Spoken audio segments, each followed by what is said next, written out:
Mas afinal, será que vender na medicina é certo? É ético? Isso não fere os princípios da ética médica? E para responder essa pergunta, para a gente começar o nosso bate-papo aqui hoje, eu fui pesquisar o que significa ética, o que significa ética médica, o que significa vender, e eu vou trazer aqui esses conceitos e a gente vai começar a nossa discussão hoje em cima desses conceitos, tá?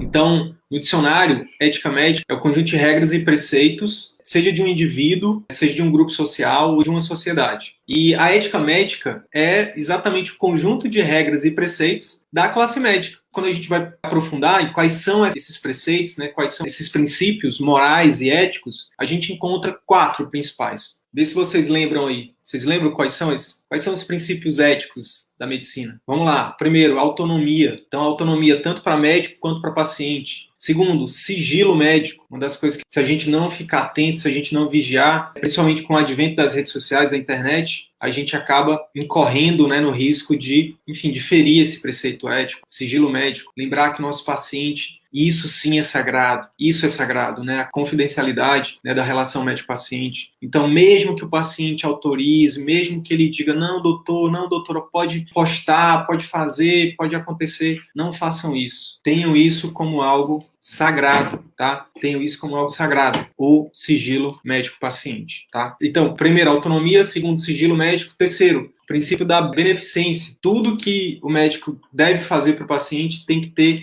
o foco, resgatando aqui o que eu falei anteriormente, o foco em beneficiar o paciente. Se você não souber o que fazer para beneficiar, melhor não fazer nada. Que aí entra no 4º princípio, que é da não maleficência. E aí, quando a gente vai dar uma olhada no Código de Ética Médica, por exemplo, quando a gente vai ler sobre a beneficência, né, que é um dos princípios, pessoal, lá está muito claro. Está muito claro o seguinte: o médico, ele deve sempre colocar o seu conhecimento, a sua técnica, em prol do bem, dos benefícios para o paciente. E isso, inclusive, tem a ver com as condições de trabalho, né? Se não tiver condição de trabalho adequada, o médico, ele entenda que isso pode prejudicar o paciente, o ideal é que ele não se submeta àquilo. Por isso também está lá no Código de Ética Médica. Se você está fazendo algo em benefício do paciente e que vai ajudá-lo, você pode e deve ser bem remunerado por isso, tá? Então tá muito claro isso lá no Código de Ética Médica, tá bom? Então, muita gente acha que, a medicina não é mercadoria, a medicina não é comércio. Verdade, medicina não é comércio. A medicina é uma profissão nobre, linda, maravilhosa, que requer das pessoas que a exercem essa nobreza, inclusive de se valorizar, de valorizar a profissão. Então, quando você se submete a condições de trabalho insalubre, quando você se submete a receber menos do que seu trabalho vale, você está ferindo esse princípio ético, porque você está se afastando do que esses princípios recomendam, do que o próprio Código de Ética recomenda que a gente faça.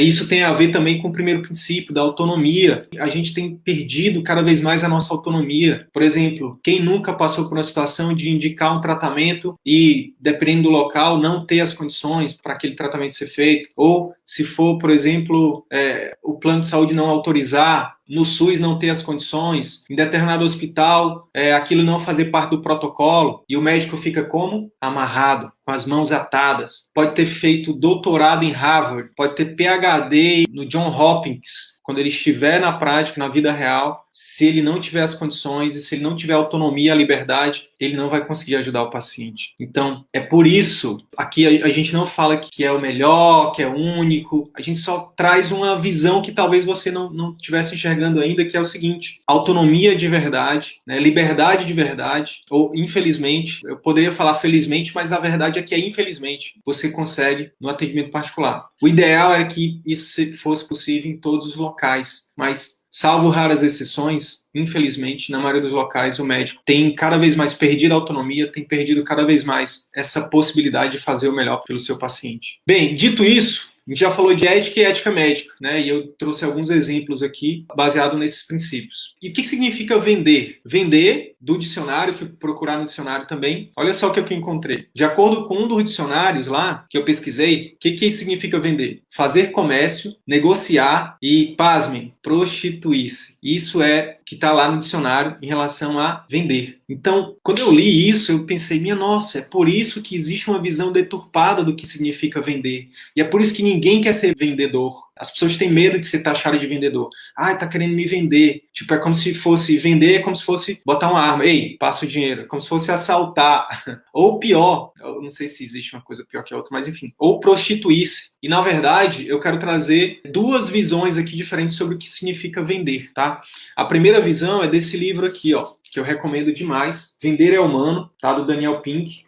A surpreendente verdade sobre a arte da persuasão. Então, o que esse autor ele traz sobre vendas? O que ele defende que é vendas? Primeiro, ele fala que vender é da natureza humana, que a gente está vendendo a todo santo momento. A todo momento a gente está vendendo. Por exemplo, nesse momento aqui eu estou vendendo para vocês. Apesar de não estar oferecendo um produto, um serviço, eu estou vendendo. Eu estou vendendo o quê? Uma visão diferente sobre o que significa vendas. Quando eu convenço, por exemplo, a minha filha a fazer uma leitura e a não assistir TV, assistir desenho, eu estou fazendo uma venda. Eu estou convencendo ela de algo. Então, assim, vender é da natureza humana. E o livro traz estudos científicos que comprovam isso. Então, não é só balela, é baseado em ciência, em técnica. Então, assim, como médico, inclusive, vou até separei um trecho do livro que ele fala exatamente sobre isso, sobre serviço de educação e de saúde. Ele fala assim, ó, a medicina envolve muita técnica de venda, entre aspas, tá? Palavras do livro. A medicina envolve muita técnica de venda. Tenho que convencer as pessoas a fazerem coisas bastante desagradáveis. Quem aí tem que convencer todos os dias os pacientes a fazerem coisas desagradáveis? Todo dia, não é isso, pessoal? Todo dia, principalmente quem trabalha com doente crônico, quem trabalha com o próprio procedimento é um incômodo para o paciente, né? É algo desagradável e a gente tem que convencer eles a fazer isso em prol da sua saúde, em prol da sua melhora, em prol da sua qualidade de vida. Isso é venda. Independente de você estar vendendo, você oferecer uma cirurgia no final da consulta ou oferecer, enfim, qualquer coisa que seja comercial, mas se você somente fizer uma orientação, isso é uma venda. Então, no final da consulta, se o seu paciente precisa, por exemplo, se vai beneficiá-lo fazer atividade física, é importante que você saiba vender isso para ele. Você aprenda a forma mais, digamos assim, mais assertiva, mais efetiva de vender isso para ele. Os estudos, quando a gente vai analisar os estudos do ponto de vista da adesão à terapia, são baixíssimos. Significa que a gente está perdendo. Quando o médico ele se afasta desse estereótipo de vendedor, ele se afasta de aumentar as adesões às terapias. E com isso, os pacientes perdem e os médicos perdem também. Porque o paciente que não adere à recomendação é um paciente que não vai ter sucesso no tratamento e dificilmente ele vai voltar. E, inclusive, ele vai associar isso a você. Ele pode associar isso a você. Ele pode pensar assim, não melhorei porque é o doutor, porque a doutora não é boa o suficiente. Porque ela passou um remédio e eu não melhorei. E aí você perde o paciente. Você perde a oportunidade de ajudar.